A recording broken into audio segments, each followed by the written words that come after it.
अस्सलाम वालेकुम बच्चों, आज हम स्टार्ट करने वाले हैं सैम्पल और सैम्पलिंग का लेक्चर नंबर 2, जिसमें हम देखेंगे कि मुख्तलिफ मटीरियल की सैम्पलिंग किस तरह करते हैं और उनकी सैम्पलिंग करने के लिए कौन कौन से इंस्ट्रूमेंट हम यूज़ करते हैं। तो सबसे पहले हम कुछ जनरल टर्मिनोलॉजीज़ हैं जो रिवाइज़ करेंगे, जो पहले लास्ट लेक्चर में आपको बता दी हैं। अगर आप पहले जब मेरे लेक्चर सुन रहे हैं तो सैम्पल एंड सैम्पलिंग का लेक्चर नंबर 1 देखें, उसमें हमने ये टर्मिनोलॉजीज़ डिटेल से डिस्कस की हुई हैं। इसके अलावा एनालिटिकल केमिस्ट्री के इंट्रोडक्शन में भी हमने ये टर्मिनोलॉजीज बहुत अच्छे से एक्सप्लेन कर दी थी। तो सैंपल का आपको बताया था, सैंपल जो हमारा होता है स्मॉल होमोजीनस और रिप्रेजेंटेटिव पोर्शन होता है हमारी पॉपुलेशन का, हमारे बुल्क मटेरियल का, जिसकी हम एनालिसिस कर रहे होते हैं।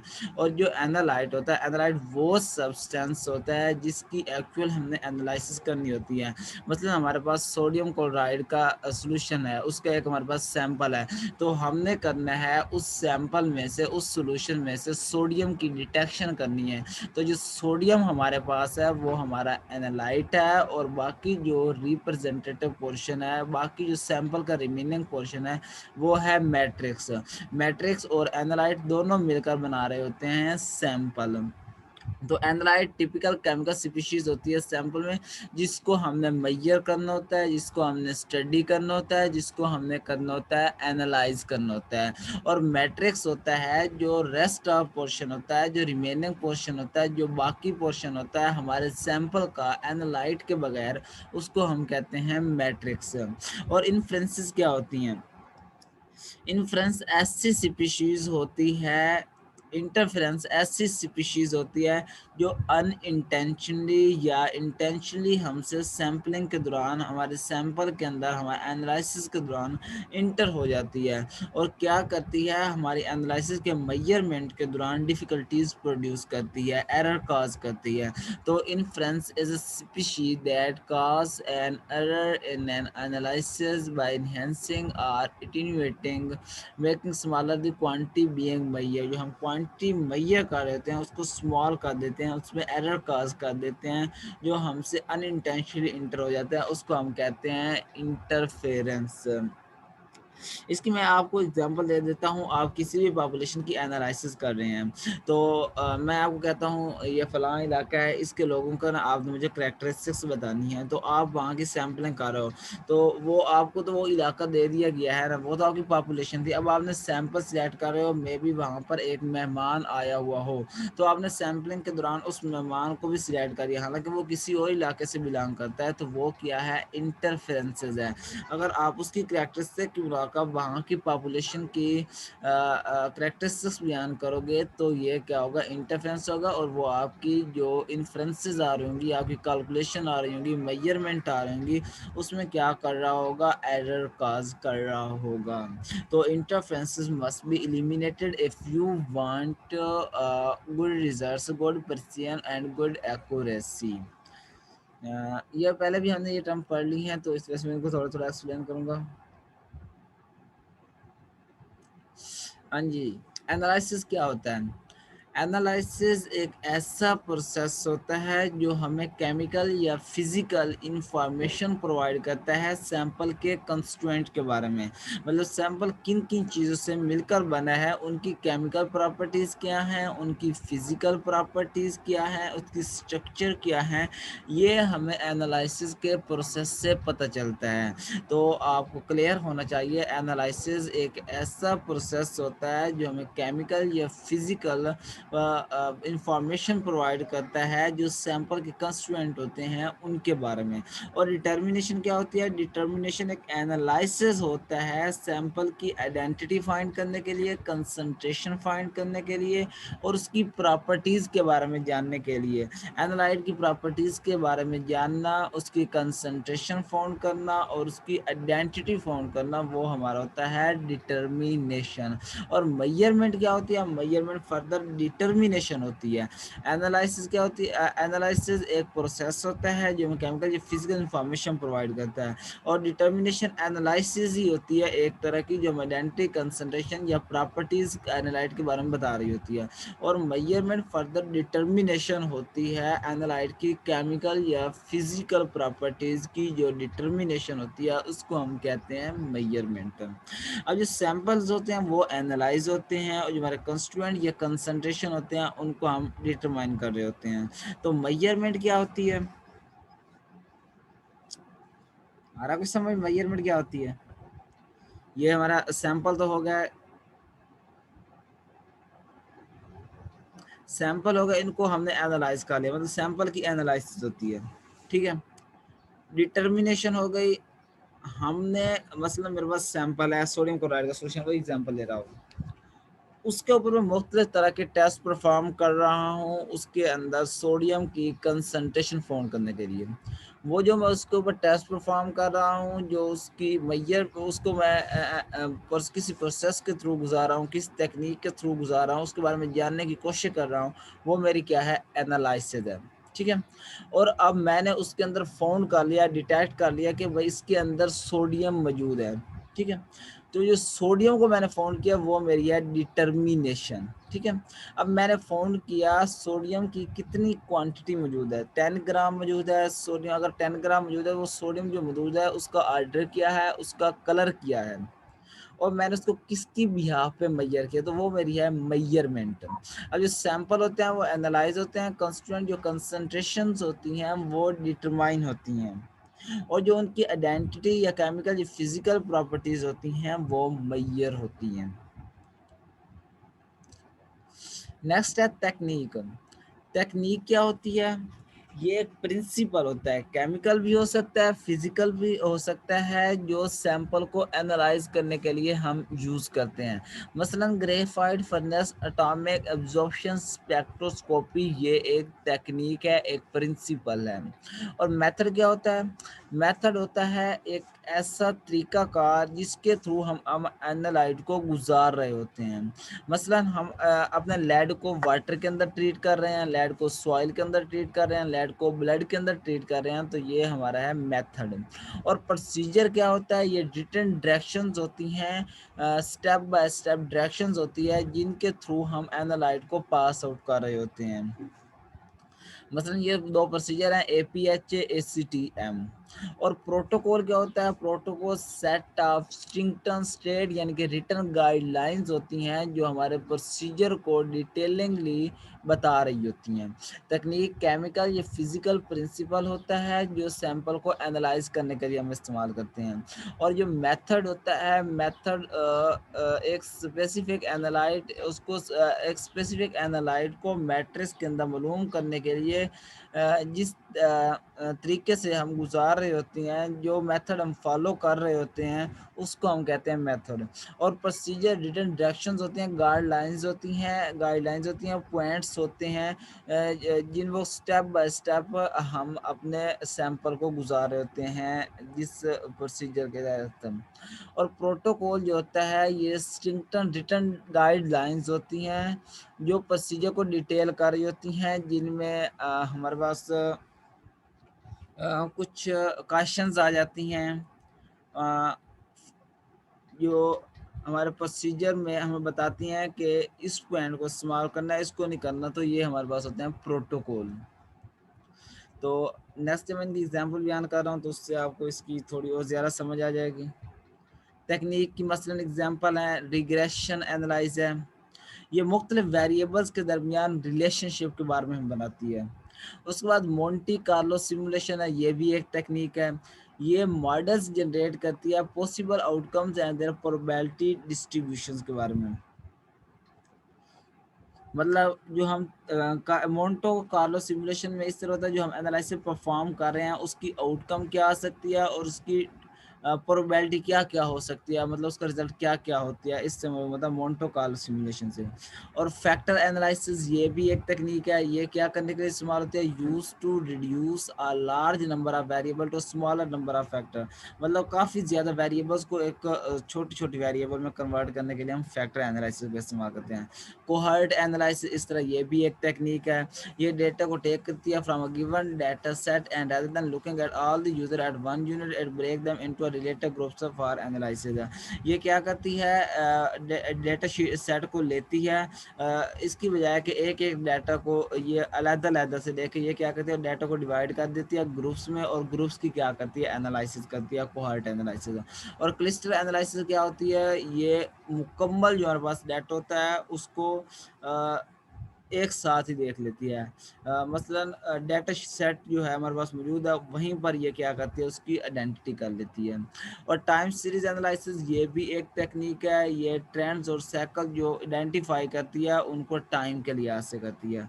और जो सेंटीमेंट एनालिसिस है ये भी एक टेक्निक है, ये इंटरप्रेट करते classify the emotions conveyed with in textual data. मतलब वो जो डाटा हमने प्रेजेंट किया होता है उसके अंदर हमने कुछ खुद से इमोशंस जोड़े होते हैं, अपनी खुद से जिबिल्लत के तौर पर कुछ शामिल कर लेते हैं, तो ये उनको इंटरप्रेट करने का इस्तेमाल होती है। तो आपने इनको अलग-अलग से याद नहीं करना, बस आपको ये पता होना चाहिए, regression analysis, Monte Carlo simulation, factor analysis, cohort analysis, cluster analysis, time series analysis and sentiment analysis, all of these are the examples of techniques. ये मुख्तलिफ तरह की टेक्निक्स की एग्जांपल हैं। तो नेक्स्ट हम देखेंगे मेथड्स की एग्जांपल क्या है, मेथड्स क्या होते हैं। मेथड्स हमने एनालिटिकल केमिस्ट्री के अंदर मुख्तलिफ तरह के मेथड पढ़ रहे थे, जो हम इस्तेमाल करते थे। तो ये 2 तरह के मेथड हमने पढ़े थे। अगर आपने वो लेक्चर नहीं सुना तो एनालिटिकल मेथड्स के ऊपर एक अलग से लेक्चर है। तो 2 मेथड्स होते हैं, क्लासिकल और मॉडर्न मेथड्स। क्लासिकल मेथड को हम वेट केमिकल मेथड्स कहते हैं और मॉडर्न मेथड को इंस्ट्रूमेंटल मेथड्स कहते हैं। और ये जो दोनों मेथड्स हैं 3 स्टेप्स कंटेन करते हैं, 3 टाइप्स कंटेन करते हैं एक ही तरह के। फर्स्ट सेपरेशन, सेकंड क्वालिटेटिव और third quantitative analysis methods contain करते हैं। उसके बाद प्रोसीजर्स का तो आपको पता है क्या होते हैं, प्रोटोकॉल्स को भी आपको मोस्टली पता होंगे।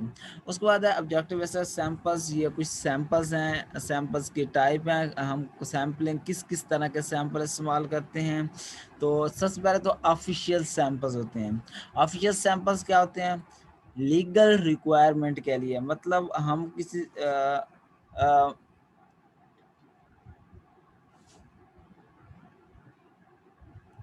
लीगल रिक्वायरमेंट का मतलब इस तरह होता है कि हम किसी कानून की खिलाफ वर्जी नहीं कर रहे होते। लीगली हम कानून के मुताबिक कानून की रिक्वायरमेंट के मुताबिक कोई सैम्पलिंग कर रहे हैं, अपनी रिक्वायरमेंट के लिए लाइसेंस फॉर्म में कोई सैम्पलिंग कर रहे हैं, तो वो लीगल रिक्वायरमेंट में आ जाता है।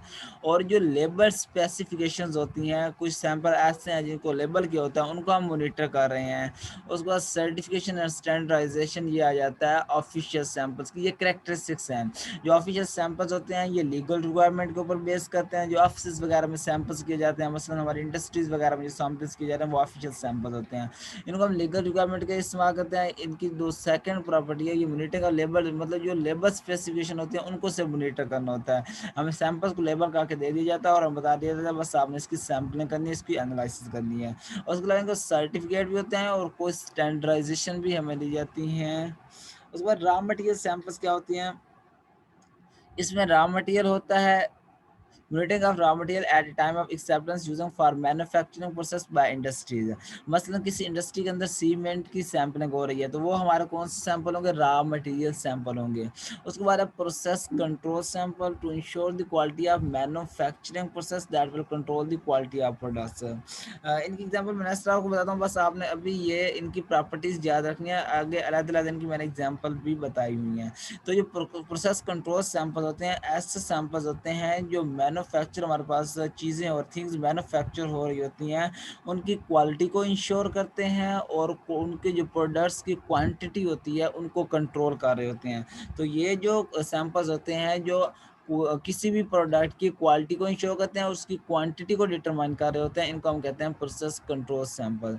और फिनिश प्रोडक्ट सैंपल ये क्या करते हैं, सेफ्टी को इंश्योर करते हैं और लीगल या लेबलिंग रिक्वायरमेंट इनको इंश्योर करते हैं। किस तरह, मतलब हमारे पास पॉलीमर की फॉर्मेशन हो रही है, तो पॉलीमर्स तो नेक्स्ट इतने बनते जाएंगे, तो पॉलीमर का प्रोडक्ट को फिनिश करने के लिए हम क्या यूज़ करते हैं, फिनिश्ड प्रोडक्ट सैंपल्स करते हैं। R&D sample, research and development sample, इसको हम मोनिटर करते हैं, असेस करते हैं स्टेज को, क्वालिटी ऑफ फंडामेंटल रिसर्च या प्रोडक्ट डेवलपमेंट में। मसलन मुख्तलिफ तरह के हाई लेवल के जो स्टूडेंट होते हैं, PhD के स्टूडेंट, उनको रिसर्च और डेवलपमेंट के ऊपर कुछ सैंपल्स दिए जाते हैं, तो वो हमारे R&D सैंपल्स होते हैं। फोरेंसिक सैंपल्स का आपको पता है, मसलन कोर्ट या लॉ में उनमें वहाँ पर रिपोर्ट सबमिट करने के लिए या किसी क्राइम की इन्वेस्टिगेशन करने के लिए जो हम सैंपल इस्तेमाल करते हैं, उनको हम कहते हैं फोरेंसिक सैंपल्स।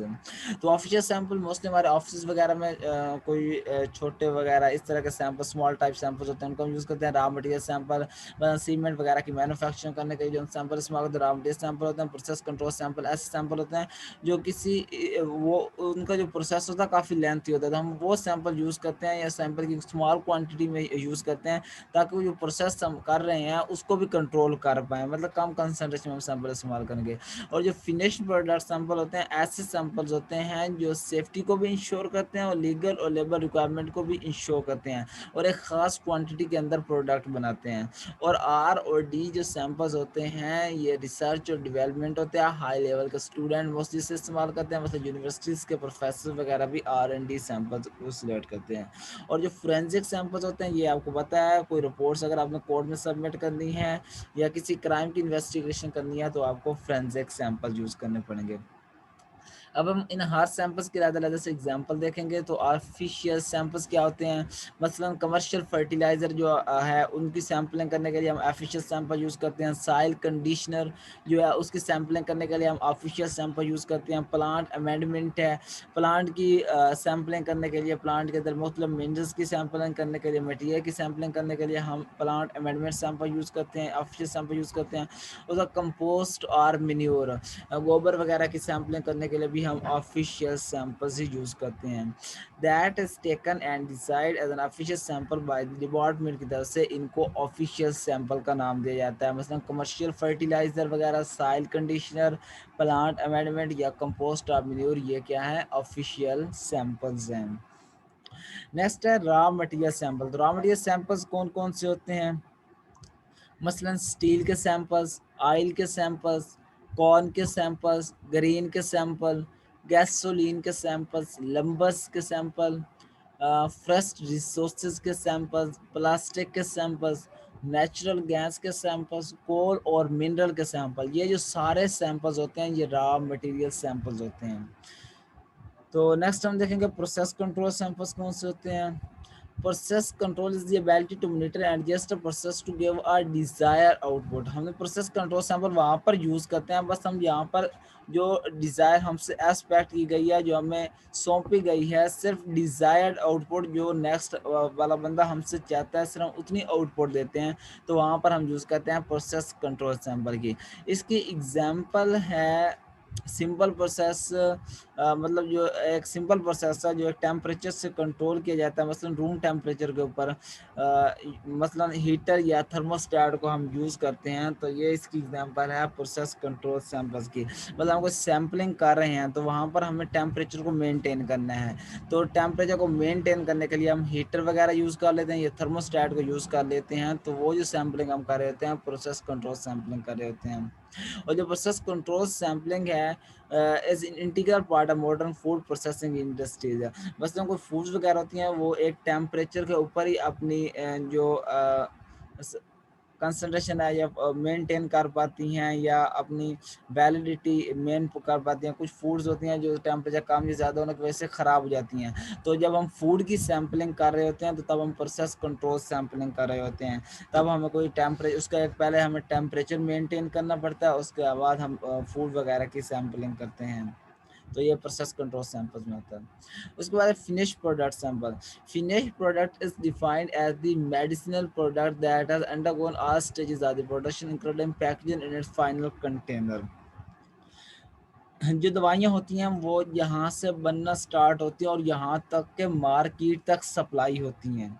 तो उनके लिए जो हम सैंपल यूज़ करते हैं वो यूज़ करते हैं फिनिश्ड प्रोडक्ट सैंपल यूज़ करते हैं। मेडिसिन की फ़ील्ड के अंदर दवाइयाँ बनाने के लिए, उनको सप्लाई करने के लिए, उनको प्रिज़र्व करने के लिए जो हम सैंपल लेते हैं या यूज़ करते हैं या चेक करते हैं वो फिनिश्ड प्रोडक्ट सैंपल्स होते हैं। Mostly sample selected in pharmaceutical और medicine are the finished product sample. Pharmaceutical industries के अंदर या मेडिसिनल इंडस्ट्रीज के अंदर जो सैंपल सिलेक्ट किए जाते हैं वो फिनिश्ड प्रोडक्ट सैंपल होते हैं। और स्पेसिफिकेशंस होती हैं फिनिश्ड प्रोडक्ट सैंपल्स की, वो डिफरेंट भी हो सकती हैं और सेम भी हो सकती हैं और डिपेंड कर रही होती हैं मेडिसिनल प्रोडक्ट के ऊपर और अपनी डेट ऑफ एक्सपायरी के ऊपर। तो ये जो हम आपने इतना याद रखना है, जो मेडिसिन इंडस्ट्रीज़ हैं या फार्मास्यूटिकल इंडस्ट्रीज़ हैं वो कौन से सैंपल यूज़ करते हैं, finished product sample. R and D sample, research and development samples. Research and development sample may vary depending upon the research and upon which thing it is take place. Research और development जो samples होते हैं ये different types के होते हैं और ये डिपेंड कर रहे होते हैं कि किस चीज़ के ऊपर रिसर्च हो रही है और कौन सी टाइप की रिसर्च हो रही है।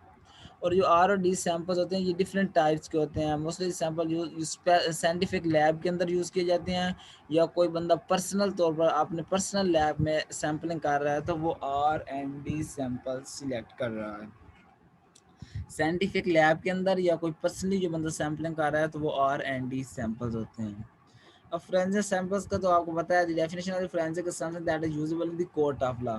मसलन the study of guns and bullet samples ये फोरेंसिक सैंपल्स हैं। फिंगरप्रिंट सैंपल्स ये भी फोरेंसिक सैंपल्स हैं। ब्लड सैंपल्स फोरेंसिक सैंपल्स हैं। डीएनए सैंपल्स फोरेंसिक सैंपल्स हैं। हेयर एंड फाइबर सैंपल्स ये भी फोरेंसिक सैंपल्स हैं। और फिजिकल मैचिंग सैंपल्स भी फोरेंसिक सैंपल्स की ही एग्जाम्पल है। उसके बाद हम देखेंगे सैंपल टाइप ऑफ सैंपल्स और मेथड्स क्या हैं। तो सैंपल का अगर साइज हो 0.1 ग्राम से स्मॉल तो उसको हम कहते हैं, सॉरी,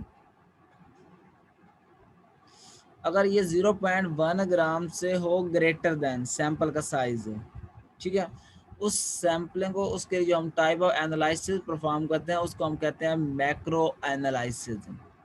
अगर हमारे पास सैंपल का साइज है 0.1 ग्राम से लार्ज है, मतलब 1 ग्राम है, तो उसके लिए जो हम सैम्पलिंग फॉर्म करते हैं इस तरफ होता है हमारा सैंपल का साइज है, मतलब इसका सैंपल का साइज जो है ये ग्रेटर देन है 0.1 ग्राम से। मतलब अगर 0.1 ग्राम से हमारे पास सैंपल का साइज बड़ा है तो उसके लिए जो हम एनालिसिस परफॉर्म करेंगे वो होगी मैक्रो एनालिसिस। अगर हमारे पास सैंपल का साइज है 0.1 से 0.1 के ग्राम, मतलब 0.09 ग्राम है, तो उसके लिए जो हम सैम्पलिंग करेंगे परफॉर्म, टाइप ऑफ एनालिसिस करेंगे वो होगी सेमी मैक्रो एनालिसिस। अगर हमारे पास सैंपल का साइज है 0.0001 से लेकर 0.01 ग्राम के दरमियान में, तो उसके लिए जो हम एनालिसिस परफॉर्म करेंगे उसको हम कहेंगे माइक्रो एनालिसिस। स्मॉल आई वाला माइक्रो, ये स्मॉल होता है और ये मैक्रो होता है वो बड़ा होता है। और अगर हमारा सैंपल का साइज है लेस देन 10⁻⁻⁴, मतलब 0.00001, इससे भी सैंपल का साइज हमारे पास स्मॉल है, तो उसके लिए फिर हम जिस एनालिसिस यूज करेंगे वो होगी अल्ट्रा माइक्रो एनालिसिस, मतलब माइक्रो से भी छोटी एनालिसिस। उसके बाद है एनालाइट का लेवल। अगर हमारे पास जो हम एनालिसिस कर रहे हैं उसके अंदर एनालाइट की परसेंटेज है 1 से लेकर 100% के दरमियान, तो जो हमारा कंस्टिट्यूएंट उसके अंदर जो हमारा एनालाइट मौजूद है वो हमारा एनालाइट है मेजर। मतलब सोडियम क्लोराइड के सोल्यूशन के अंदर अगर हमारे पास एनालाइट की कंसनट्रेशन 1 से 100% के दरमियान है, मतलब 10% है, 20% है, 30% है, 40% है, 50% है, 90% है, और इसके दरमियान अगर 1 और 100 के दरमियान कोई भी परसेंटेज बाकी सोल्यूशन मैट्रिक्स के हिसाब से इस परसेंटेज पे एनालाइट हमारा आ रहा है तो वो हमारा मेजर एनालाइट होगा, मेजर कंस्टिट्यूएंट होगा सैंपल का, पॉपुलेशन का, हमारे सोल्यूशन का। अगर एनालाइट का लेवल है 0.01 से लेकर 1% तक, मतलब 1% से अगर कम है और 0.01 से बड़ा है, इन दोनों के दरमियान किसी भी कंसंट्रेशन पे एनालाइट आ रहा है, किसी भी परसेंटेज पे एनालाइट का लेवल आ रहा है, तो वो माइनर कंस्टिट्यूएंट होगा, माइनर पार्ट होगा हमारे सैंपल का, सोल्यूशन का, पॉपुलेशन का। अगर एनालाइट का लेवल आ रहा है 1 पार्ट्स पर मिलियन बार से 100 पार्ट्स पर मिलियन में, अगर ये परसेंटेज आ रही है, तो जो हमारा एनालाइट होगा, कंस्टिट्यूएंट होगा, वो होगा ट्रेस में। अगर 1 पार्ट्स पर बिलियन से भी स्मॉल आ रहा है, अगर 1 पार्ट्स पर बिलियन मतलब 1 बिलियन के पार्ट्स से भी स्मॉल आ रहा है, तो वो हमारे पास जो एनालाइट होगा वो अल्ट्रा ट्रेस होगा, अल्ट्रा रेस होगा। ठीक है, अल्ट्रा ट्रेस होगा भाई, उससे भी, ट्रेस से भी कम होगा। ये सैंपल, आई थिंक यहाँ पर स्पेलिंग गलत लिखी है, आपने सेट कर लेना, अल्ट्रा ट्रेस है ये। उसके बाद नेक्स्ट ग्राफ सैंपल्स क्या होता है। ग्राफ सैंपल की सिंपल सी एग्जांपल, अगर आपके पास पॉपुलेशन पड़ी है ना, कोई आपके पास एक चीनी की बोरी पड़ी है, आपने उसके अंदर ना हार्ट डालकर ना एक मुट्ठी पूरी चीनी की भर ली, और वो जो सैंपल आपके हाथ में आया वो है ग्राफ सैंपल। इस तरह ग्राफ सैंपल इंडिविजुअल एलिक्यूट होता है, एक ही टाइम में उसको कलेक्ट किया जाता है, और 15 मिनट से ज़्यादा तक ग्राफ सैंपल को सिलेक्ट करने में, ग्राफ सैंपल लेने में, ग्राफ सैंपल कलेक्ट करने में 15 मिनट से ज़्यादा टाइम नहीं लगता।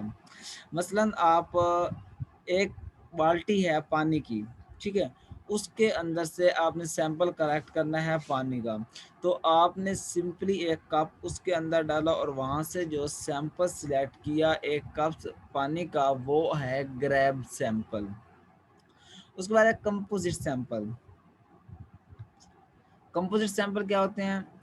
ये ग्रैब सैंपल, ये कलेक्शन ऑफ एलिक्यूट्स होते हैं, मतलब अगर वो आपके पास बाल्टी पड़ी है ना पानी की, तो उसमें आपने 3-4 कप पानी के निकाले, वहां पर आपने सिर्फ एक ही टाइम में, एक ही वक्त में सिर्फ एक कप निकाला, तो वो ग्रैब सैंपल था। अगर वही बाल्टी की पानी से आप 3-4 मरतबा कप निकालते हैं पानी की, तो वो होगा कंपोजिट सैंपल। ये मतलब कलेक्शन होते हैं एलिक्यूट्स के, taken over extended period of time, मसलन ये 24 घंटे तक भी पहुंच सकता है, 24 घंटे तक भी हम कंपोजिट सैंपल को सिलेक्ट करने में हमें 24 घंटे भी लग सकते हैं। All of the aliquots are obtained in a composite sample are and are delivered into a single sample container. और जब उनको अलग-अलग एलिक्यूट्स को हमने सिलेक्ट किया होता है, अलग-अलग जो हमने सैंपल लिए होते हैं, उनको हम इकट्ठा करके एक ही सैंपल को, उन सारे एलिक्यूट्स को कलेक्ट करके हम कहते हैं ये हमारा है कंपोजिट सैंपल। उसके बाद डिस्क्रीट सैंपल क्या होता है? Discrete sample is an individual sample collected for such long duration that the frequency response of the channel is not deteriorated by sampling process. Discrete sample होता तो सैंपल की बहुत ज़्यादा कम मिकदार होती है एक ही वक्त में, लेकिन काफ़ी सोच समझ अंडरस्टैंडिंग के बाद इस सैंपल को कलेक्ट किया होता है। वह हम काफ़ी थिंकिंग के बाद, हम सोचने के बाद हम देखते हैं कि मसलन हिट्रोजीनस सैंपल है, तो उसमें जो हम सैंपल कलेक्ट करने में टाइम लगाते हैं, तो वो हमारे पास डिस्क्रीट सैंपलिंग होती है। तो डिस्क्रीट सैंपल, सैंपल की तादाद कम होती है, लेकिन उससे वो कलेक्ट करने में, उसको लेने में काफ़ी ज़्यादा टाइम लगता है, लेकिन उसकी वजह से जो चैनल होता है, बाकी पॉपुलेशन होता है, उसकी फ्रीक्वेंसी पर कोई भी असर नहीं पड़ता। तो ग्रास सैंपल क्या होता है? One or more increment taken from the larger quantity of material that is to be analyzed, also known as the bulk sample या lot sample। तो ग्रास जो सैंपल होता है, ये एक से दो एलिक्यूट्स होते हैं जो काफ़ी ज़्यादा बड़ी क्वांटिटी में लिए जाते हैं मटेरियल से, पॉपुलेशन से। इसको बल्क सैंपल भी कहते हैं, लॉट सैंपल भी कहते हैं। ग्राफ सैंपल जो होता है, एक ही वक्त में एक एलिक्यूट लेता है, लिया जाता है, और ये 15 मिनट से ज़्यादा एक्सीड नहीं करता। मतलब आप एक बाल्टी की पानी से एक ही वक्त में एक कप निकाल रहे हो, तो ये ग्राफ सैंपल होगा। और कंपोजिट सैंपल ये होता है, आपने 24 घंटे तक तकरीबन ये सैंपलिंग हो सकती है, 24 घंटे इसको लग सकते हैं। तो इसकी मैं आपको एग्जाम्पल साथ देता हूँ। बाल्टी है, उसमें से आपने 3-4 कप लिए हैं पानी के, तो उन 3-4 एलिक्यूट्स, उन 3-4 कप को इकट्ठा करके जो आप सैंपल बना रहे हो, वो आपकी होगी कंपोजिट सैंपल। और डिस्क्रीट सैंपल, डिस्क्रीट सैंपल आप अ, ये काफ़ी सोच समझ के बाद सैंपलिंग की जाती है। कुछ हेटेरोजेनस सैंपल होते हैं, तो उसमें से जब आप सैंपलिंग कर रहे होते हैं, तो इसमें सैंपल की मिकदार तो काफ़ी ज़्यादा क्वांटिटी कम होती है, लेकिन इसको कलेक्ट करने में काफ़ी ज़्यादा टाइम लगता है। और जो ग्रॉस सैंपल होता है, ये 1-2 इंक्रीमेंट्स आप ले लेते हो, काफ़ी ज़्यादा लार्ज क्वांटिटी में लेते हो, जो सैंपल लेते हो उसको हम कहते हैं ग्रॉस सैंपल।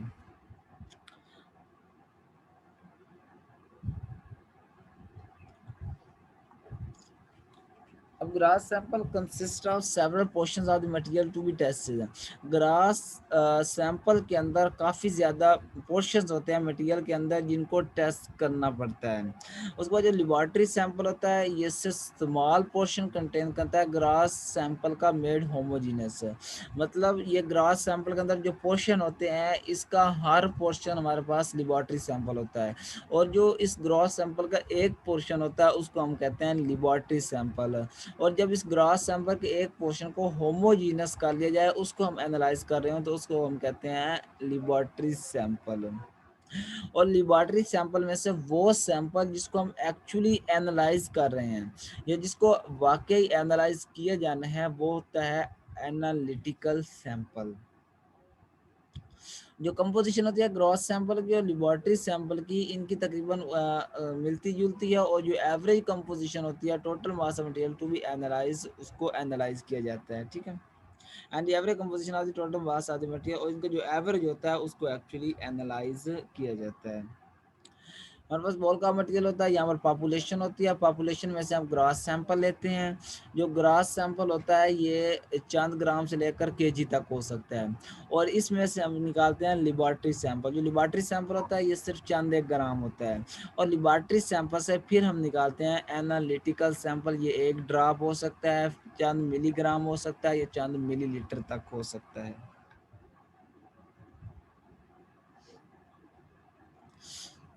उसके बाद हमने ग्रास सैंपल का साइज किस तरह रिड्यूस करना, पॉपुलेशन में जो हम सैंपल ले रहे हैं उसको हमने किस तरह रिड्यूस करना है। सबसे पहले तो हम करेंगे पार्टिकल का साइज रिड्यूस, पार्टिकल के साइज को कम करेंगे। उसको कम करने के लिए हम क्या करेंगे, ग्रास सैंपल को इकट्ठा करेंगे एक कोन की फॉर्म में, कोन की शेप में, ठीक है। और उसको फिर कर देंगे फ्लैटन, मतलब सीधा फ्लैट कर देंगे, और इसको क्वार्टर्स में डिवाइड करेंगे। मतलब ये हमारे पास एक ग्रास सैंपल है, इसको हमने कोन की फॉर्म में डिवाइड कर दिया है। तो एक कट फिर हमने यहाँ से लगाया सीधा, और एक कट यहाँ से लगाया, और इसको चार क्वार्टर्स के अंदर डिवाइड कर दिया। जब ये 4 क्वार्टर्स के अंदर डिवाइड हो जाएगा, तो उसके बाद हम करेंगे ग्रास सैंपल की सब सैंपलिंग हो जाएगी। उसके बाद लास्ट में हम करेंगे कोनिंग एंड क्वार्टरिंग। इसमें हम क्वार्टर को अलग-अलग कर देंगे, और अपोजिट जो क्वार्टर होंगे उनको डिस्कार्ड कर देंगे, काट देंगे, और इस प्रोसेस को फिर से हम रिपीट करेंगे। जो हमारे पास पार्टिकल का साइज होगा उसको रिड्यूस करेंगे, ग्रास सैंपल को कोन की फॉर्म में कलेक्ट करेंगे, और उसको फ्लैटन मतलब सीधा रख देंगे। उसके बाद उसको क्वार्टर में कट कर देंगे। जब क्वार्टर में कट हो जाएंगे, तो जो क्वार्टर है, ये हमारे पास ग्रास सैंपल की सब सैंपलिंग करने में हमारी मदद करेंगे। उसके बाद हमने थर्ड पॉइंट पे करना है Koenig and quartering. Koenig and quartering में क्या करना है, जो हमारे पास क्वार्टर्स होते हैं उसको हमने इस तरह सेपरेट कर देना है, 4 हिस्सों में डिवाइड कर देना है। जो अपोजिट हमारे पास होंगे, इसको हमने कर देना है डिस्कार्ड, काट देना है। काटने के बाद जो प्रोसेस है उसको हमने उस तरह ही रिपीट कर देना है। अब देखेंगे हम सैम्पलिंग हमारे पास एक्चुअली होती क्या है। Sampling is the process of obtaining a representative sample. मतलब सैम्पलिंग वो प्रोसेस होता है जिसमें हमने एक रिप्रेजेंटेटिव सैंपल इकट्ठा करना होता है। वो सैंपल जिसमें उस पॉपुलेशन की सारी प्रॉपर्टीज, सारी कैरेक्टरिस्टिक अच्छी तरह से उसका वो होमोजीनस हो और उसको डिनोट कर रहा हो, वो सैंपल जब हम सिलेक्ट करते हैं, तो इस सैंपल को सिलेक्ट करने के, कलेक्ट करने के प्रोसेस को हम कहते हैं सैम्पलिंग। और ये मोस्ट क्रिटिकल स्टेप होता है एनालिसिस के अंदर, क्योंकि जो हमारी सिग्निफिकेंस होती है एनालिसिस की, या एक्यूरेसी होती है रिजल्ट की, वो सैम्पलिंग और सैम्पलिंग के ऊपर ही डिपेंड कर रही होती है। तो ये सैंपल होता है, वो सैंपल ऑब्टेन करने का एक रिप्रेजेंटेटिव पोर्शन होता है पॉपुलेशन का, और इस रिप्रेजेंटेटिव पोर्शन को ऑब्टेन करने के प्रोसेस को हम कहते हैं सैम्पलिंग। सैम्पलिंग जो हमारे पास है, ये क्रिटिकल प्रोसेस होता है एनालिसिस के अंदर, क्योंकि इसकी जो सिग्निफिकेंस होती है या रिजल्ट की एक्यूरेसी होती है, वो सैंपल या सैम्पलिंग के ऊपर डिपेंड कर रही होती है। उसके बाद statistic goals of sampling, sampling के गोल्स क्या हैं। सबसे पहला तो इसका गोल है to obtain a mean analyte concentration, जो हमारे पास एनालाइट है उसकी कंसंट्रेशन का हमने मीन ऑब्टेन करना है। वो जो मीन होता है ये अनबेस्ड एस्टीमेट होता है पॉपुलेशन की मीन का। तो इसका पहला जो गोल है to obtain a mean analyte concentration that is unbiased estimate of population mean, और वो खुद ही बता रहा है जो एनालाइट कंसंट्रेशन का मीन होता है वो पॉपुलेशन के मीन का अनबायस्ड एस्टीमेट होता है। This goal can be realized only if all member of the population have an equal probability of being included in December। और ये गोल हमें तब ऑब्टेन होता है अगर पॉपुलेशन के हर मेंबर, हर सैम्पलिंग यूनिट्स का इक्वल चांस हो सैंपल में सिलेक्ट होने का। मतलब पॉपुलेशन का जो हर मेंबर है उसका इक्वल चांस हो सैंपल के अंदर सिलेक्ट होने का। मसलन जब हम कर रहे हों प्रोबेबिलिटी सिलेक्शन मेथड कर रहे हों, जो प्रोबेबिलिटी सिलेक्शन मेथड में से कोई भी हम यूज़ कर रहे हों, तो ये गोल जो हमें अचीव होता है to obtain a mean analyte concentration that is unbiased estimate of population mean. और जिसका सेकंड गोल है वो है to obtain a variance in the measured analyte concentration that is unbiased population variance. जो वेरिएंस होती है मेजर्ड एनालाइट की वो अनबेस्ट एस्टिमेट होता है पॉपुलेशन की वेरिएंस का। मतलब जो वेरिएंस होती है एनालाइट के अंदर वेरिएंस आ रही होती है वो उसका अनबेस्ट एस्टीमेट होता है, इनडायरेक्टली एस्टीमेट होता है जो हमारी पॉपुलेशन के अंदर वेरिएंस आ रही होती है। इस वजह से so that the valid confidence limits can be found for mean, इस वजह से हम कॉन्फिडेंस लेवल को अप्लाई करते हैं और कुछ हाइपोथेसिस टेस्ट अप्लाई करते हैं। और इसका गोल क्या है, इसका गोल है only every possible sample is equally likely to belong, अगर हर सैंपल को एक ही तरीके से अच्छे तरीके से हर पॉसिबल तरीके से ड्रा किया जाए तो ये गोल हमें अचीव होता है। तो ये क्या सैम्पलिंग प्लान सबसे पहले तो हमने सैंपल की लोकेशन देखनी है, फिर सैंपल का साइज देखना है और सैंपल को प्रिजर्व हमने किस तरह किया हुआ है ये देखना है। उसके बाद ये सब देने के बाद सैंपल लोकेशन देखने के बाद सैंपल का साइज देखने के बाद सैंपल को प्रिजर्व करने के बाद हमने देखना है हमारा पर्पस क्या है, हम करना क्या चाह रहे हैं। और सेकंड हमने देखना है हमने इसके ऊपर एनालिटिकल मेथड कौन सा अप्लाई करना है, तो ये आ जाता है सैंपलिंग प्लान के अंदर। अब पॉपुलेशन की आइडेंटिफिकेशन किस तरह की जाती है, पॉपुलेशन हमारे पास फिनाइट भी हो सकती है और इनफिनाइट भी हो सकती है, कंटिन्यूस भी हो सकती है और कंपार्टमेंटलाइज भी हो सकती है। कंपार्टमेंटलाइज को डिसकंटिन्यूस भी कहते हैं। और पॉपुलेशन जो हमारे पास है होमोजीनस भी हो सकती है और हेट्रोजीनस भी होती है। अब इन टर्म को हम अलग-अलग से देखेंगे ये टर्म्स क्या है। तो ये पॉपुलेशन होती है, population is a group of items units or subject which is under the reference of study. Population may consist of finite and infinite numbers of units. Population can be classified into four major categories. Population जो हमारे थे उसको हम four main categories के अंदर divide करते हैं, और जो population हमारे थे ये atoms का ग्रुप होता है, units का ग्रुप होता है या subjects वगैरह का ग्रुप होता है जो हमारे स्टडी के रेफरेंस में आ रहे होते हैं, जिनको हम स्टडी कर रहे होते हैं। तो जो फिनाइट पॉपुलेशन होती है, अगर पॉपुलेशन जो हमारी है एक फिक्स्ड या limited number of atom contain कर रही है, मखसूस नंबर कंटेन कर रही है, तो उसको हम कहते हैं फिनाइट पॉपुलेशन। मसलन एक फैक्ट्री है उसके अंदर 100 वर्कर काम कर रहे हैं, तो एक नंबर मखसूस है उसकी कॉन्टेंट पॉसिबल है, तो ये है फिनाइट पॉपुलेशन। इस तरह एक स्टूडेंट्स हैं कॉलेज के अंदर 500 हैं, 700 हैं या 1000 हैं, तो ये भी है फिनाइट पॉपुलेशन। इनफिनाइट पॉपुलेशन क्या होती है, इनफिनाइट पॉपुलेशन वो होती है जो इनफिनाइट नंबर कंटेन करते हैं जिनकी काउंटिंग पॉसिबल नहीं होती है, या वो यूनिट्स कंटेन कर रहे होते हैं जिनकी काउंटिंग पॉसिबल नहीं है। तो इस वजह से क्योंकि उनकी काउंटिंग पॉसिबल नहीं होती, इसको हम कहते हैं इनफिनाइट पॉपुलेशन। मसलन इसकी एग्जांपल है the population of star in the sky, आसमान में कितने सितारे हैं किसको नहीं पता, ये इनफिनाइट पॉपुलेशन है।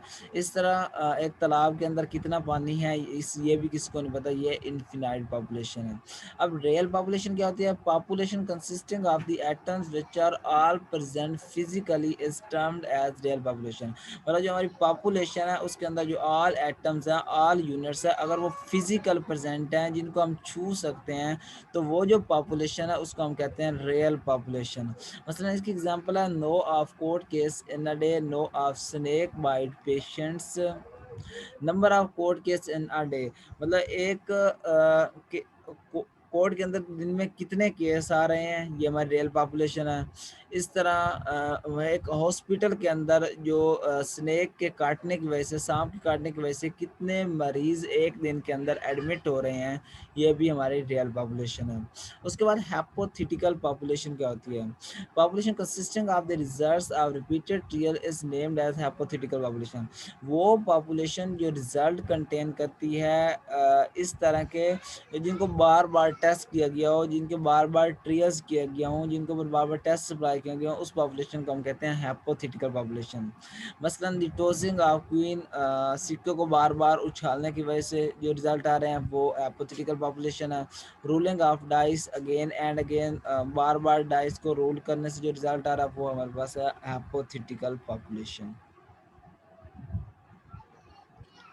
तो नेक्स्ट है सिंपल रैंडम सैंपल, जिसको हम फिनाइट पॉपुलेशन भी कहते हैं, और रैंडम सैंपल जिसको इनफिनाइट पॉपुलेशन। ये हम पहले भी पढ़ सकते हैं, पढ़ चुके हैं। ये पॉपुलेशन का साइज होता है एन होता है, किसी नंबर्स में होता है, काउंट किया जा सकता है, और ईच जो पॉसिबल सैंपल साइज है ना एज द सेम प्रोबेबिलिटी, और हर सैंपल की जो सिलेक्शन की प्रोबेबिलिटी होती है वो सेम होती है, हर का इक्वल चांस होता है सिलेक्ट किए जाने का। और जो रैंडम सैंपल होता है इनफिनाइट पॉपुलेशन होती है, इसमें हर जो एलिमेंट होता है सेम पॉपुलेशन से आता है, लेकिन उसके सिलेक्ट होने की इक्वल चांसेस नहीं होते, उसकी हमें क्वांटिटी का पता नहीं होता है, पॉपुलेशन का साइज कितना है, सैंपल का साइज कितना लेना है। तो ईच एलिमेंट सिलेक्टेड, हर जो एलिमेंट है इंडिपेंडेंटली सिलेक्ट किया जाता है। Sampling customers of McDonald's restaurant, ये इसकी एग्जांपल है। उसके बाद जो पॉपुलेशन है कंटिन्यूस भी हो सकती है और कंपार्टमेंटलाइज भी हो सकती है। जो कंटिन्यूस पॉपुलेशन होती है, continuous population is one in which there is no physical separation between the different parts of the sample, जिसमें मुख्तलिफ पार्ट्स होते हैं सैंपल के, उनके दरमियान कोई सेपरेशन नहीं होती, वो साथ साथ जुड़े होते हैं, साथ साथ मिले होते हैं, उस पॉपुलेशन को हम कहते हैं कंटिन्यूस पॉपुलेशन। मसलन लिक्विड मिल्क और आई स्टोर, एक टैंकर के अंदर या कोई दूध स्टोर है या आई स्टोर है, तो वो कंटिन्यूस पॉपुलेशन है। इस तरह कंपार्टमेंटलाइज पॉपुलेशन ऐसी पॉपुलेशन होती है जो स्प्लिट होती है नंबर में, सेपरेट सब यूनिट्स में। मसलन boxes of potato chips, box हैं उसके अंदर पोटैटो की चिप्स पड़ी हैं ट्रक के अंदर, और bottles of tomato ketchups moving along conveyor belt के अंदर कुछ टमाटो की बोतल्स मूव कर रही हैं, तो ये हमारे पास कंपार्टमेंटलाइज पॉपुलेशन है।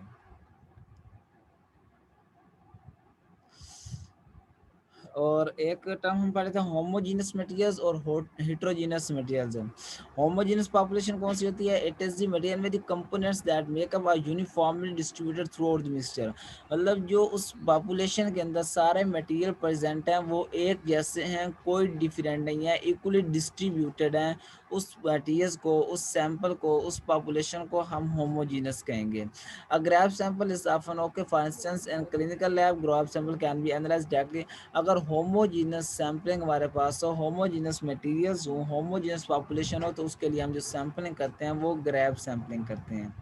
हिट्रोजीनस मटेरियल, ये एक ऐसे पॉपुलेशन होती है, ऐसे मटेरियल्स होती हैं जिनमें कंपोनेंट्स होते हैं मिक्सचर के या पॉपुलेशन के, वो इक्वली डिस्ट्रीब्यूट नहीं होते, यूनिफॉर्मली डिस्ट्रीब्यूट नहीं होते, उनके लोकलाइज्ड रीजन होते हैं और उनकी प्रॉपर्टीज भी डिफरेंट होती हैं, सारे मटेरियल्स एक जैसे नहीं होते। तो इनके लिए हमें क्या करना पड़ता है? डिफरेंट सैंपल सिलेक्ट करने पड़ते हैं मिक्सचर से, और वो इडेंटिकल भी नहीं होते हैं, एक जैसे भी नहीं होते हैं। Several integer samples are taken, इस वजह से हमें काफ़ी ज़्यादा अलग अलग सैंपल लेने पड़ते हैं। मसलन analysing average protein content of shipment of grains, हमारे पास एक ग्रेन्स का कंटेंट है, अगर हम उसकी सैम्पलिंग करना चाहते हैं तो वो ग्रेन्स जो है वो छोटे भी हो, साइज़ में स्मॉल भी हो सकते हैं, बड़े भी हो सकते हैं, उनके अंदर प्रोटीन का कंटेंट जो है वो डिफरेंट भी हो सकता है। तो इसके लिए ये हमारे पास हीट्रोजेनियस होगी पॉपुलेशन। अगर one has to collect little grain, हर अगर हमारे पास मतलब हमारे पास बोरियां हैं इसकी गंदम की, तो उसमें से हम हर बोरी से हो सकता है कुछ बोरी में जो गंदम है वो स्मॉल साइज़ की हो, कुछ में लार्ज साइज़ की हो, तो उसमें से हर बोरी से हम थोड़ी थोड़ी सैम्पलिंग सिलेक्ट करेंगे। तो ये होते हैं हीट्रोजीनस सैंपल्स, और इसको हम सिलेक्ट करते हैं गंदम में से स्पीकर या सैक सैम्पलर की मदद से, और इसको जब हम इकट्ठा करते हैं तो हमारे पास ये तब जाकर ग्रॉस सैंपल बनता है। तो सैम्पलिंग करने का तरीका क्या है, एनालिसिस करने का क्या तरीका है। सबसे पहले तो हमारे पास जो पॉपुलेशन होती है उसमें हमने देखने होते हैं ऑल यूनिट्स ऑफ इंटरेस्ट, मतलब जो हमें यूनिट्स अच्छे लग रहे हैं, ठीक है। तो फिर उसको हम आ जाते हैं सैम्पलिंग फ्रेम के अंदर। तो ऑल यूनिट्स ऑफ उन यूनिट्स में से वो हम यूनिट्स अलहदा कर देते हैं जो सैंपल नहीं होते हमसे, हमारी कन्वीनियंस के लिए हम वो यूनिट्स लेकर आ जाते हैं जो इजीली सैंपल हो सके।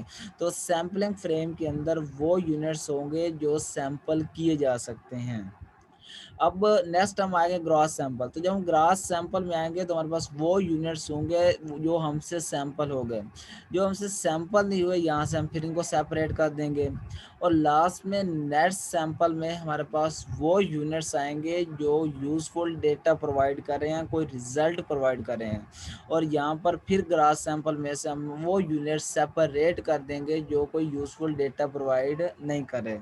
तो पॉपुलेशन में सारे यूनिट्स होते हैं इंटरेस्ट के, और सैम्पलिंग फ्रेम में वो यूनिट होते हैं जिनको सैंपल किया जा सकता है। इस तरह ग्रास सैंपल में वो यूनिट होते हैं जो सैंपल किए गए हैं, और नेट सैंपल में वो यूनिट्स होते हैं जिन्होंने कोई यूजफुल डेटा प्रोवाइड किया है। तो इसके लिए सबसे पहले हमने पॉपुलेशन को आइडेंटिफाई करना होता है, उसके लिए हमने सिलेक्ट करना होता है, ग्रास सैंपल को कलेक्ट करना होता है।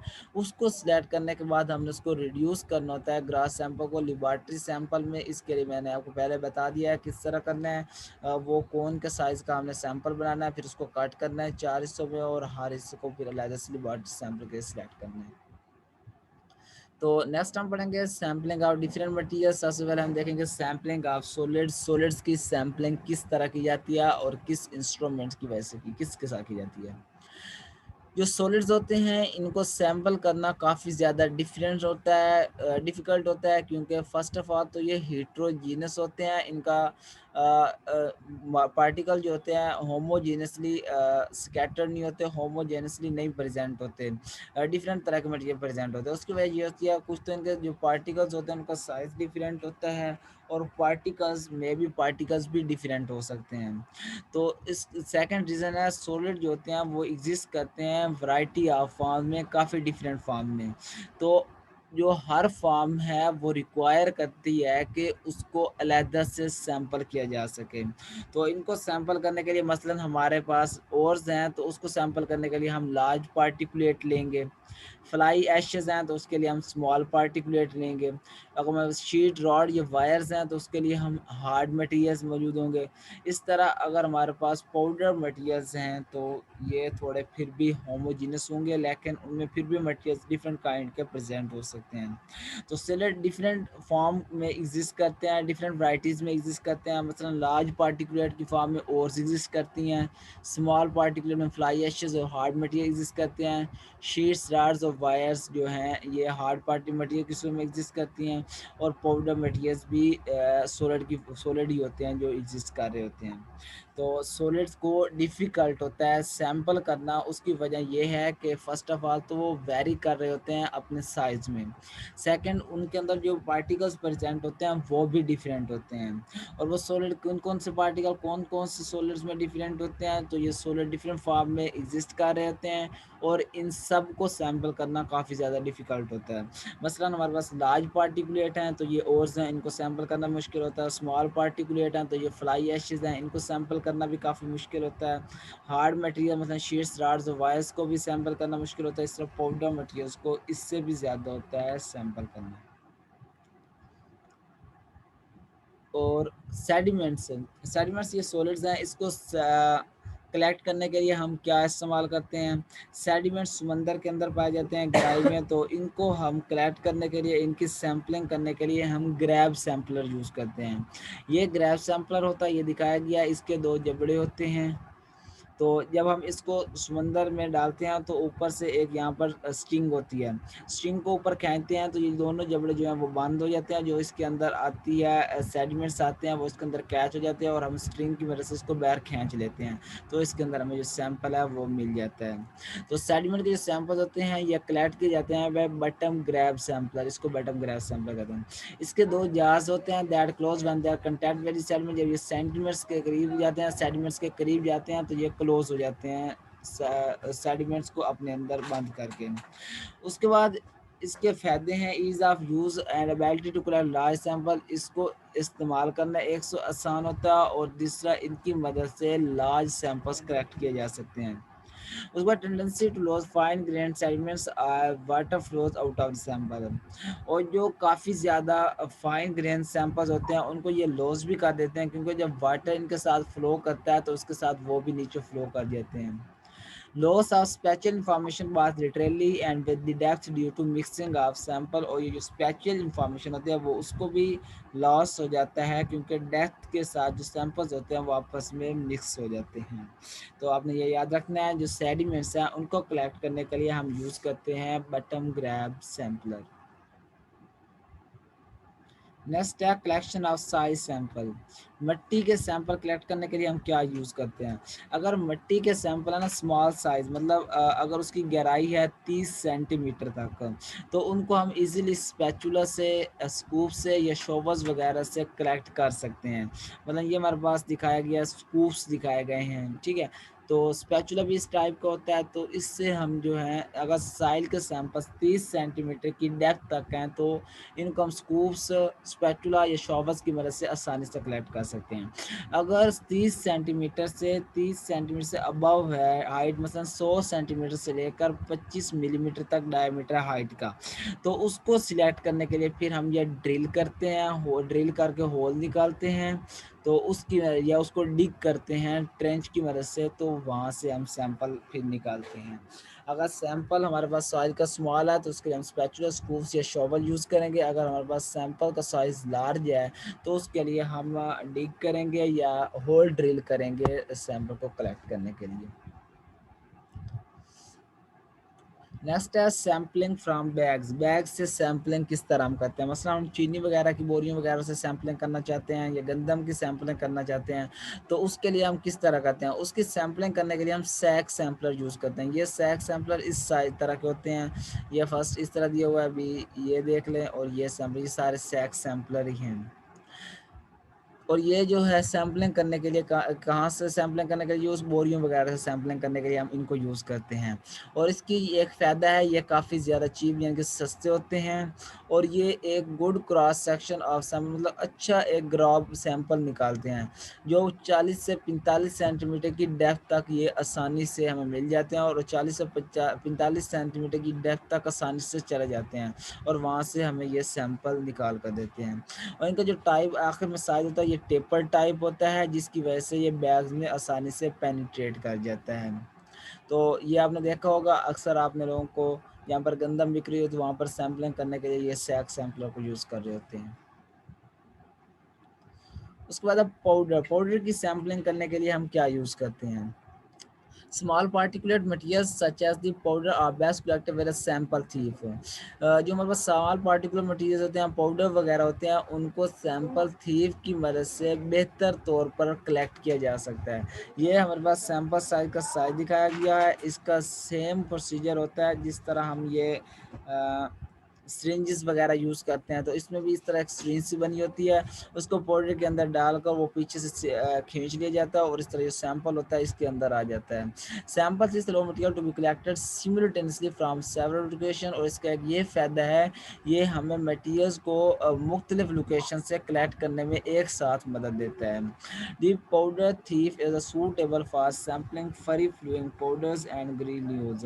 और जो पाउडर थीफ होता है ये फ्री फ्लोइंग पाउडर्स या ग्रेन्यूल्स को कलेक्ट करने के लिए इस्तेमाल होता है। तो पाउडर की सैम्पलिंग करने के लिए हम सैंपल थीफ को ही यूज़ करते हैं। उसके बाद सैम्पलिंग ऑफ मेटल या एलॉयज। इनको सैम्पलिंग किस तरह की जाती है? Samples of sampling a metal it is usually necessary to obtain material from both the surface and interior। अगर हम मेटल्स वगैरह की या एलाइज की सैम्पलिंग करना चाहते हैं तो हमें ज़रूरी है कि हम उसकी सरफेस और इंटीरियर दरमियान से और बैक से अच्छी दोनों तरफ से सैंपल को कलेक्ट करें।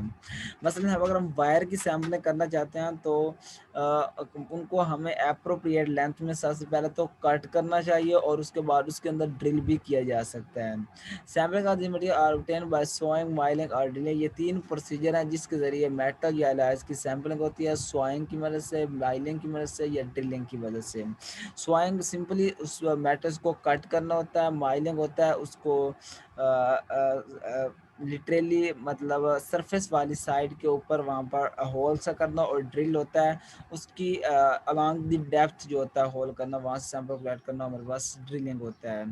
तो ये मेटल्स और एलॉयज़ को सैंपल इस तरह से किया जाता है, आपने ये याद रखना है, और सरफेस और इंटीरियर दोनों जगह से हमें सैंपल कलेक्ट करना पड़ेगा। उसके बाद सैम्पलिंग ऑफ बायोलॉजिकल टिश्यूज़ है। बायोलॉजिकल टिश्यूज़ वगैरह की सैम्पलिंग किस तरह करते हैं, मसलन गुर्दे वगैरह की हम सैम्पलिंग करना चाहते हैं, या फेफड़ों की करना चाहते हैं, दिल की करना चाहते हैं, तो इनकी सैम्पलिंग किससे की जाती है? इसके लिए सबसे पहले तो हमें मुकम्मल ऑर्गन निकालना पड़ता है, उसको होमोजेनाइज़ करना पड़ता है, और बाद में जिसके स्मॉलर पोर्शंस होते हैं, होमोजेनाइज़ करने के बाद वो एनालिसिस के लिए सिलेक्ट किए जाते हैं। अल्टरनेटली स्मॉल पोर्शन में भी combine to form a composite sum, और जो स्मॉल पोर्शन होते हैं उनको सिलेक्ट करने के बाद इकट्ठा करके कंपोजिट सैंपल बना लिया जाता है, और जो कंपोजिट सैंपल होता है उसको बाद में होमोजेनाइज किया जाता है और एनालाइज कर लिया जाता है। बायोलॉजिकल टिश्यूज़ की सैंपलिंग हम किस तरह करना करेंगे, मसलन हमने गुर्दे की सैंपलिंग करनी है तो उसको सबसे पहले निकाल लेंगे, उसको अच्छी तरह होमोजेनाइज करने के बाद उससे छोटे छोटे पोर्शन निकालेंगे, छोटे छोटे एलिक्यूट्स निकालने के बाद उनको हम इकट्ठा करके एक एलिक्यूट सैंपल, उसको हम कंपोजिट सैंपल बना देंगे, और जो कंपोजिट सैंपल होगा उसको हम होमोजेनाइज करने के बाद उसकी एनालिसिस कर लेंगे। तो बायोलॉजिकल टिश्यूज़ की सैंपलिंग इस तरह से होगी। उसके बाद सैंपलिंग ऑफ लिक्विड्स।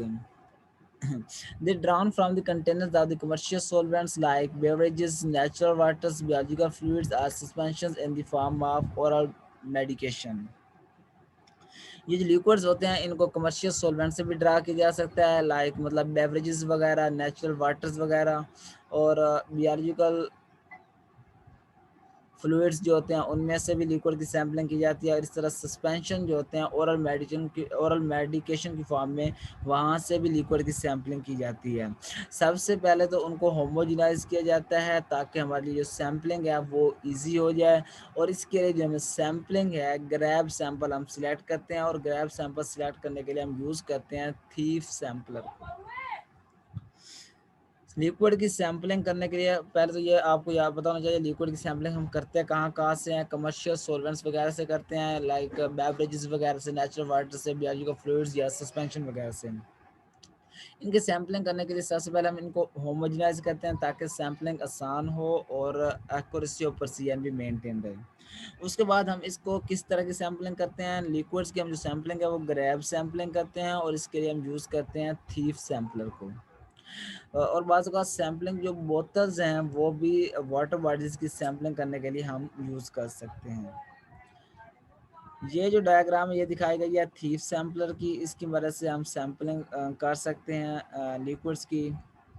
इस तरह ये दिखाई गई है सैंपलिंग बोतल्स है, ये एक सैंपलिंग बोतल है, इसकी वजह से हम लिक्विड की सैंपलिंग कर सकते हैं, और ये जो ऊपर दिखाया गया ये भी सैंपलिंग थीफ है।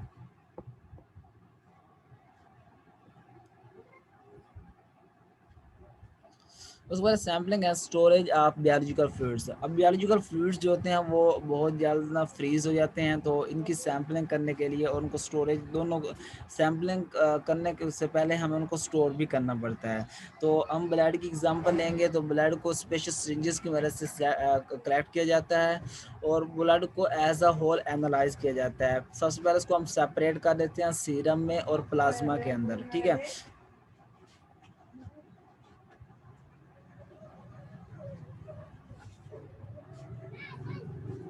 ब्लड का जो सैंपल होता है हम सिरिंजेस की मदद से कलेक्ट करते हैं, और ब्लड को सेपरेट कर देते हैं सीरम के अंदर और प्लाज्मा के अंदर।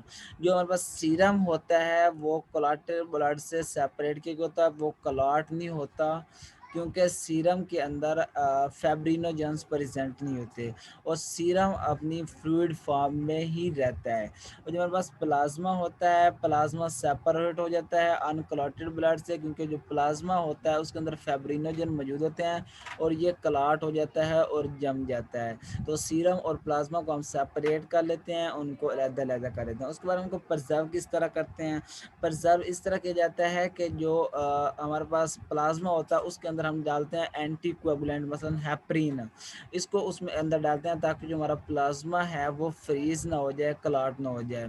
और इनको हम स्टोर कर लेते हैं वैकोटेनर्स के अंदर, इनको हम evacuated tubes with tube cap भी कहते हैं, ये दिखाई गई हैं वैकोटेनर्स।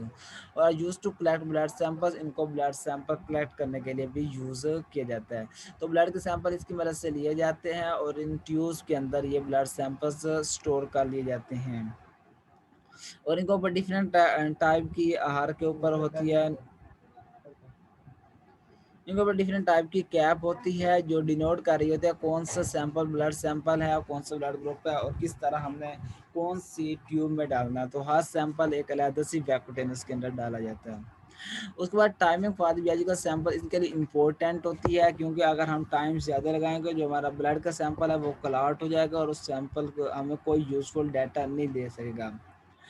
जो और इसके अलावा एक दूसरा इम्पोर्टेंट है, इनका एक टाइम होता है सैंपल कलेक्ट करने का। मसलन जो हमारे यूरिन का सैंपल अगर हम उसको 24 घंटे खाने के बाद से निकालें, यूरिन का सैंपल लें, तो वो हमारे लिए बेटर होगा इसकी बजाय कि हम यूरिन को डिफरेंट जगह पे कलेक्ट करें।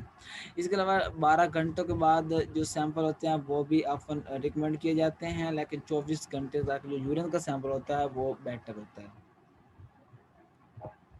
उसके बाद सैम्पलिंग ऑफ गैसेस, गैसेस की सैम्पलिंग हम किस तरह करते हैं। तो गैसेस की सैम्पलिंग करने के लिए हम यूज़ करते हैं डिफरेंट किस्म के बैग्स वगैरह। Analysis for the assessment of air quality, work exposure to gases and vapors of their work at many workplaces are needed to be categorized and measured typically। सबसे पहले हमें गैसेस की sampling करने की ज़रूरत क्यों होती है, हम गैसेस की सैम्पलिंग करते क्यों हैं। सबसे पहले इसका एक तो ये ऑब्जेक्टिव है कि हमने एयर की क्वालिटी की असेसमेंट करनी है कि एयर के अंदर कौन कौन से मटेरियल प्रेजेंट हैं। और सेकंड है कि वो जो गैसेस हैं, जो वो वेपर्स हैं, वर्कर जो उसको एक्सपोज हो रहे हैं, उन गैसेस का वर्कर्स के ऊपर इफेक्ट क्या करने के लिए वर्क प्लेसेस के ऊपर, इसके लिए भी हमें कैटेगराइज करने की या एनालिटिकल मेजर करने की ज़रूरत होती है। वर्क प्लेस और एक्टिविटीज गैसेज एंड वेपर्स, मतलब प्रेजेंट कौन कौन से वेपर्स प्रेजेंट हैं और कौन से हो सकते हैं। मसलन कार रिपेयर शॉप्स हैं तो उनके ऊपर carbon monoxide, carbon dioxide, nitrogen dioxide और फ्यूल के वेपर्स काफ़ी ज़्यादा मिकदार के अंदर प्रेजेंट होते हैं। इसके अलावा प्रिंटिंग प्लांट्स हैं तो उसके ऊपर ऑर्गेनिक होंगे, सोलवेंट वेपर्स होंगे प्रिंटिंग कलर से, और प्यूरिफाइंग एजेंट्स मतलब to propanol in offset printing, ये एक्सेस मिकदार में प्रिंटिंग प्लांट्स के ऊपर प्रेजेंट होंगे। इसके अलावा सर्जरी या एनेस्थेटिक रिकवरी यहाँ पर की जाती है, वहाँ पर N2O और एनेस्थेटिक गैसेस प्रेजेंट होंगी। पेंटिंग वर्क्स, यहाँ पर पेंट हो रहा होता है, वहाँ पर सोलवेंट वेपर्स होंगे फ्रॉम कलर्स, लिक्विड्स एंड डिल्यूटर्स। इस तरह सोलवेंट के वेपर्स वहाँ पर मौजूद होंगे कलर्स से या लिक्विड से या डिल्यूटर से जो हासिल होंगे। इस तरह केमिकल इंडस्ट्री है तो वहाँ पर ऑर्गेनिक और इनऑर्गेनिक दोनों तरह के गैसेस और वेपर्स मौजूद होंगे। तो ये बैग दो तरह के दिखाए गए हैं, इनके अंदर भी गैस की सैंपलिंग की जाती है और ये भी एक टाइप का दिखाया गया, इसके अंदर इसके थ्रू भी गैस की सैंपलिंग की जाती है।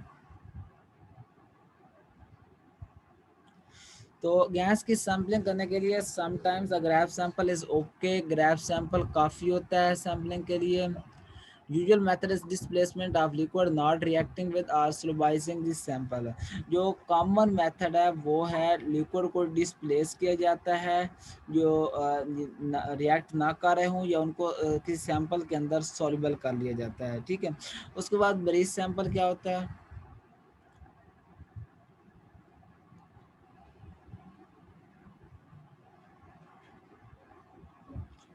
जो ब्रीज सैंपल होता है, the person blows into an evacuated, जो बंदा होता है वो एक बैग के अंदर सांस निकालता है। जब वो सांस निकलता है तो उसकी जो गैसेस होती हैं वो वहाँ निकल कर बैग में चली जाती हैं और उसके बाद बैग को बंद किया जाता है और गैसेस की सैंपलिंग कर ली जाती है।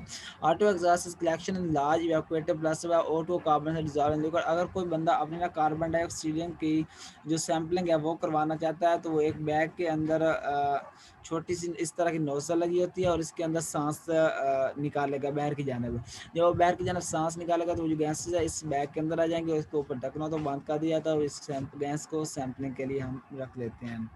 उसके बाद सैम्पलिंग विद इनरिचमेंट क्या होती है? सैम्पलिंग विद इनरिचमेंट इस तरह होती है, वो जो हमारे पास गैसेस के सैंपल होते हैं उसको सबसे पहले हम इनरिच करते हैं किसी, अगर हम उसको सॉलिड कलेक्शन फेज के ऊपर किसी गैस के कोई सब्सटेंस उसके अंदर इनरिच करते हैं तो उसको हम एड्सॉर्प्शन कहते हैं, क्योंकि वो सरफेस के ऊपर एड्सॉर्प्शन हो रही होती है।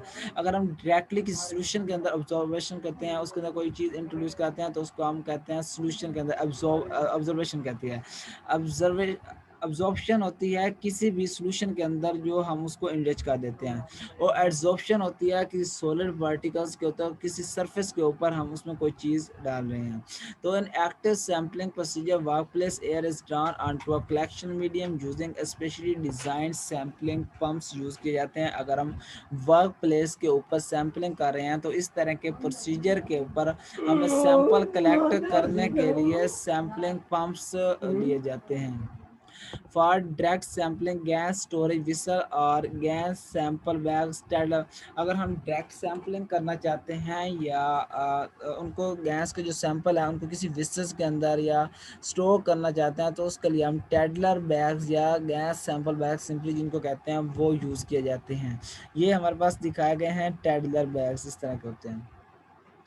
उसके बाद जो बैग होता है वो कनेक्ट कर दिया जाता है पंप के साथ, और जो एयर होती है 1 से लेकर 3 लीटर पर मिनट की रफ्तार से उसमें कलेक्ट कर जाती है। जो एयर की वॉल्यूम होता है वो आर क्रॉस टी के इक्वल होता है। आर जो था फ्लो रेट और टाइमिंग ऑफ सैम्पलिंग के मल्टीप्लाई के ये फार्मूला आ जाता है, जिस रेट के साथ जो हमारे पास गैस होती है टेडलर बैग के अंदर सैम्पलिंग के लिए इकट्ठी की जाती है। जो गैसेस की सैम्पलिंग होती है वो दो तरह की होती है, एक होती है विदाउट इनरिचमेंट और विद इनरिचमेंट। जो विदाउट इनरिचमेंट होती है उसकी डायरेक्ट रीडिंग ली जाती है या उसको उसकी ओरिजिनल स्टेट या वर्क प्लेस के ऊपर निकाल दिया जाता है। उसके बाद जो विद इनरिचमेंट होती है वो सबसे पहले हम एब्जॉर्प्शन करते हैं, मतलब उसकी सरफेस किसी सॉलिड्स की सरफेस के ऊपर कोई चीज़ उसके अंदर इंटर करते हैं। सेकंड ये एब्जॉर्प्शन करते हैं किसी सॉल्यूशन के अंदर उसको डाल देते हैं। और थर्ड होता है हम उस गैस का किसी के साथ रिएक्शन करते हैं, तो ये सैम्पलिंग होती है विद इनरिचमेंट।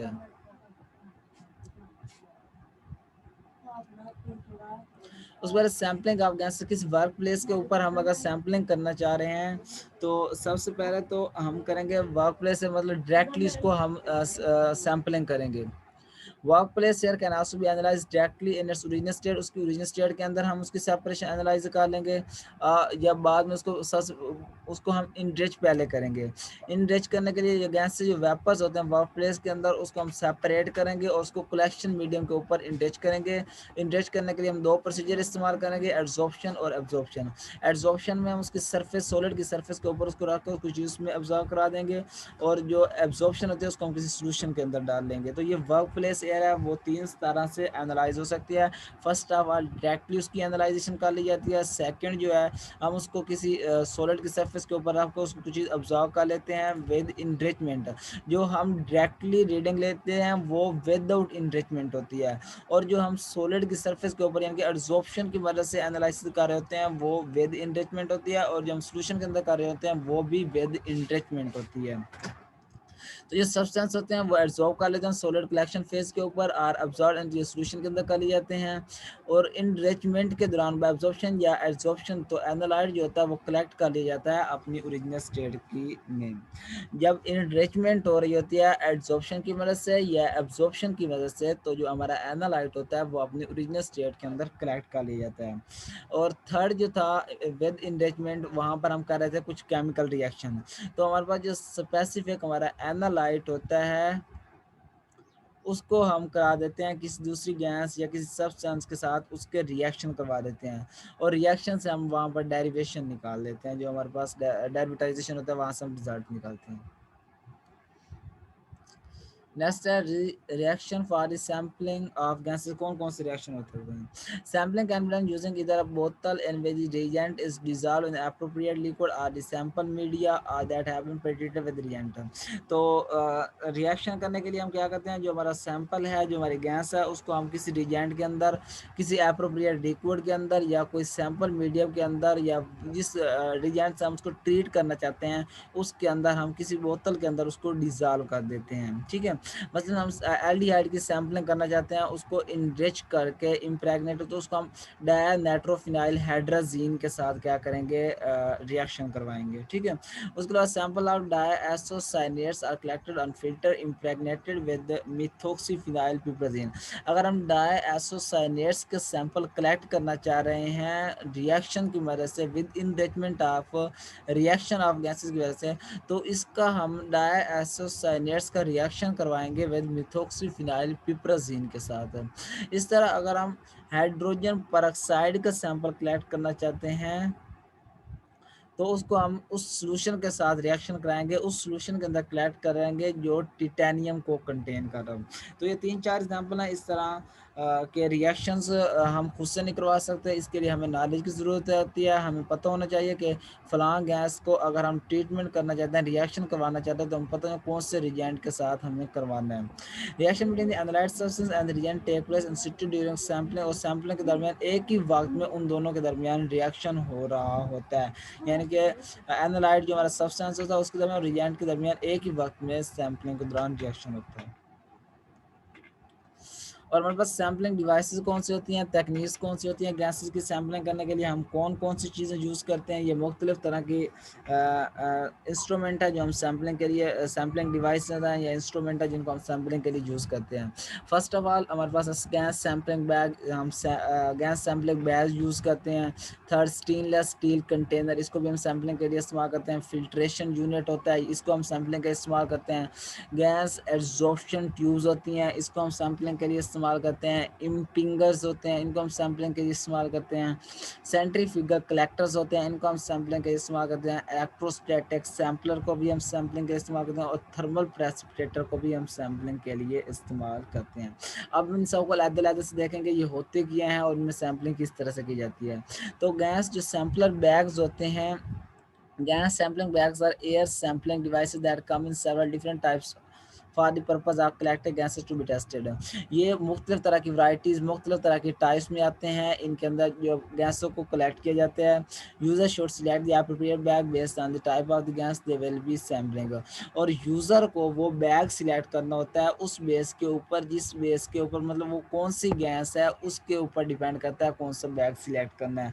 और यूज़र को पता होना चाहिए कि फ़लाँ गैस के लिए मैंने कौन सा बैग सिलेक्ट करना है।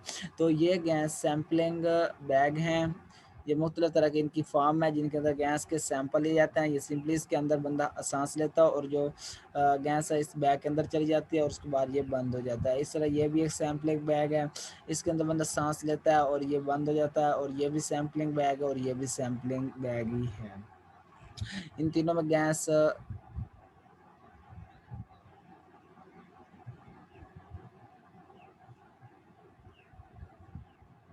सॉरी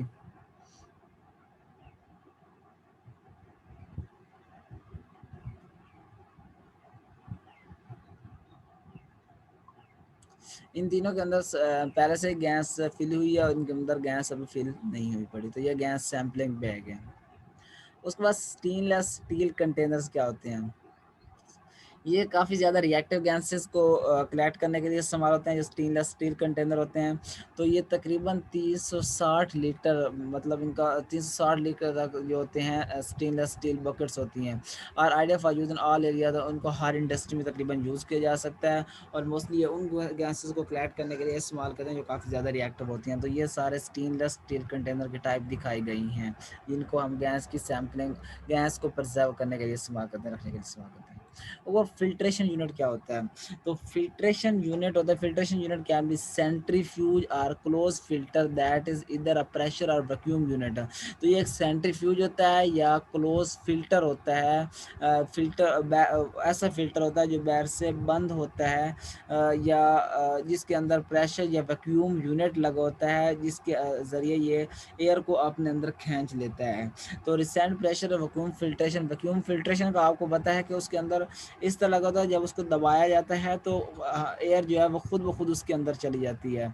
ये मुख्तलिफ तरह के फंक्शन परफॉर्म करता है, मसलन collection, washing with appropriate solvent को अगर हम किसी सॉल्वेंट के साथ वॉश भी करना चाहते हैं वो भी कर सकते हैं, सोल्यूशन को भी वॉश कर सकते हैं, और जो हमारे पास क्रिस्टलाइन प्रोडक्ट है उसको भी हम ड्राई करने के लिए फिल्ट्रेशन यूनिट को यूज़ करते हैं।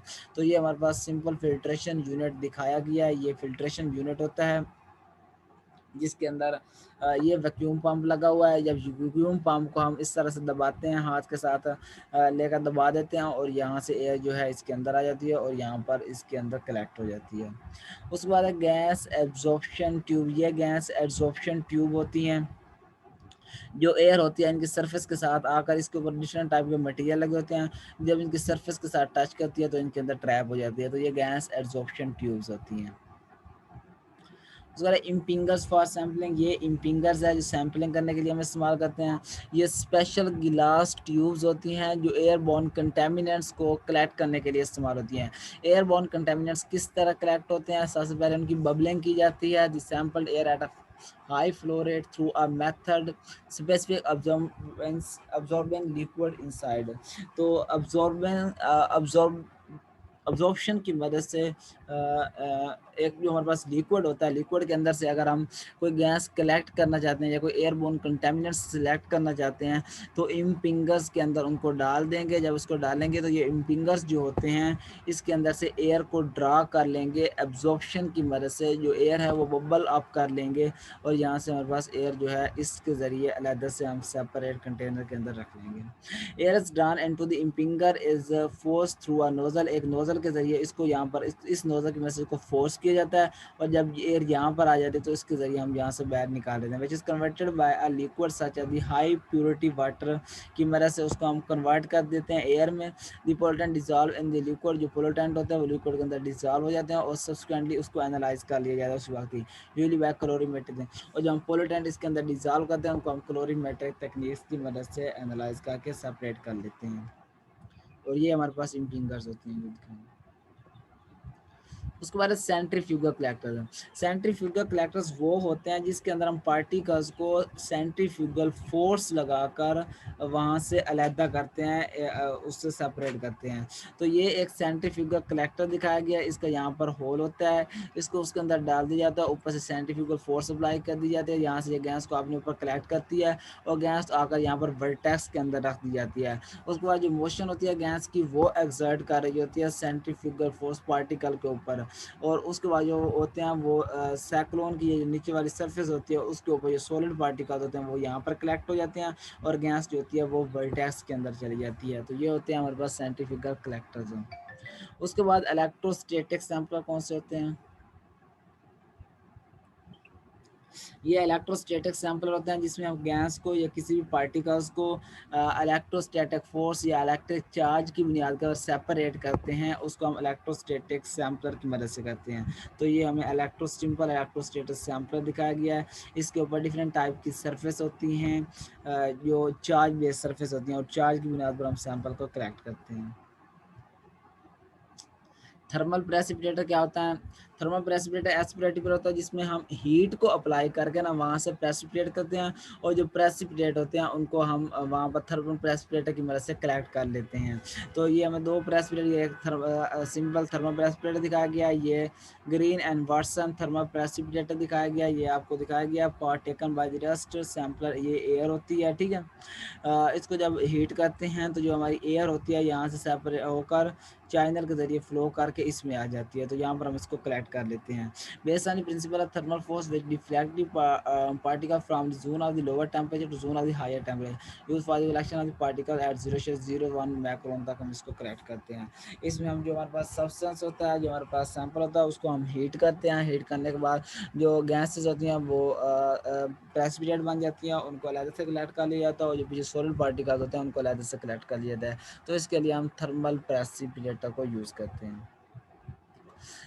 थर्मल प्रेसिपिटेशन होती क्या है? Thermal precipitation is based on the principle that the particle move toward the lower temperature region when subjected to strong temperature. जब उसको हीट कर रहे होते हैं उसका टेंपरेचर इंक्रीज हो जाता है, जो पार्टिकल वहाँ पर मौजूद होते हैं वो उस टेंपरेचर से लोअर टेंपरेचर की तरफ मूव करना शुरू कर देते हैं।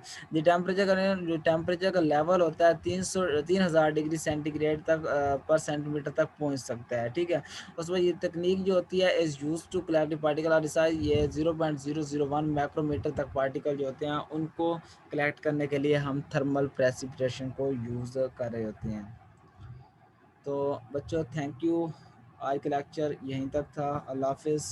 अगर कोई क्वेश्चन हो तो आपने कमेंट बॉक्स में पूछ लेना है।